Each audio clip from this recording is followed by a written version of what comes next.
Kizhakkanchery Sreekurumba educational and charitable trust Kizhakkanchery ഗ്രാമപഞ്ചായത്തിലെ മൂലങ്കോട് കാളത്തോട്ടത്ത് നിർമ്മിച്ചു നൽകുന്ന സ്മാർട്ട് അംഗൻവാടിയുടെ തറക്കല്ലിടൽ ചടങ്ങ് നടന്നു. മൂലങ്കോട് ഇടുക്കാവ് ക്ഷേത്രത്തിന് സമീപം നിർമ്മിക്കുന്ന അംഗൻവാടി കെട്ടിടത്തിന്റെ തറക്കല്ലിടൽ ആലത്തൂർ MLA KD പ്രസേനൻ നിർവഹിച്ചു.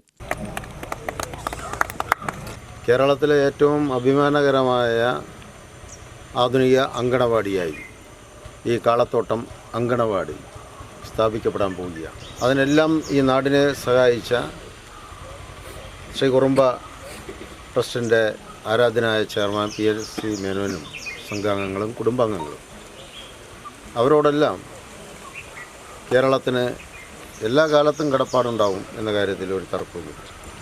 കാരണം പലപ്പോഴും നിരവധി ട്രസ്റ്റുകൾ നമ്മുടെ നാട്ടിൽ പ്രവർത്തിക്കുന്നുണ്ട്.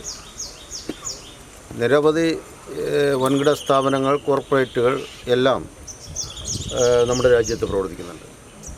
പക്ഷെ പലപ്പോഴും കണ്ടുവരുന്ന ഒരു പ്രവണത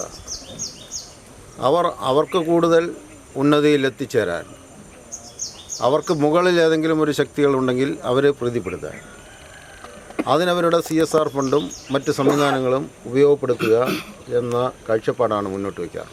ഗ്രാമപഞ്ചായത്ത് പ്രസിഡന്റ് കവിതാ മാധവൻ അധ്യക്ഷയായി. 2200 ചതുരശ്ര അടി വലുപ്പത്തിൽ 2 നിലകളിലായാണ് അംഗൻവാടിയുടെ നിർമ്മാണം പൂർത്തീകരിക്കുക. 68 ലക്ഷം രൂപയാണ് ട്രസ്റ്റ് ഇതിനായി നീക്കിവച്ചിരിക്കുന്നത്. ആധുനിക രീതിയിൽ രൂപകൽപ്പന ചെയ്യുന്ന അംഗൻവാടി കെട്ടിടം രാജ്യത്തിന് തന്നെ മാതൃകയാവുന്ന അംഗൻവാടികളിലൊന്നായിരിക്കുമെന്ന് ട്രസ്റ്റ് ഭാരവാഹികൾ പറഞ്ഞു. 6 മാസത്തിനകം പണി പൂർത്തീകരിക്കാനാണ് തീരുമാനം.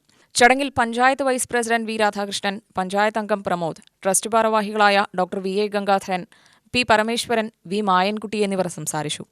UTV news, Palakkad.